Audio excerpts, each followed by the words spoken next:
คนเป็นโรคแต่มิได้สนใจยายาแม้ว่าจะมีมากก็ไม่เกิดประโยชน์อะไรกับคนเป็นโรคธรรมของพระพุทธเจ้า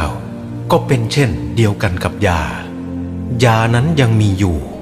แต่ผู้เป็นโรคไม่ยอมกินยาเพราะว่าโรคกิเลสตัณหาภายในใจเบียดเบียนเสียดแทงทำให้เป็นทุกข์แบบไม่มีจุดหมายว่าจะหายได้โรคร้ายจึงรุมเร้าสัตว์โลกอยู่ร่ำไปเพราะมียาแต่พากันไม่สนใจยาธรรมะนั้นเป็นยาอันวิเศษยิ่งผู้ใดได้กินยานี้เข้าไปแล้ว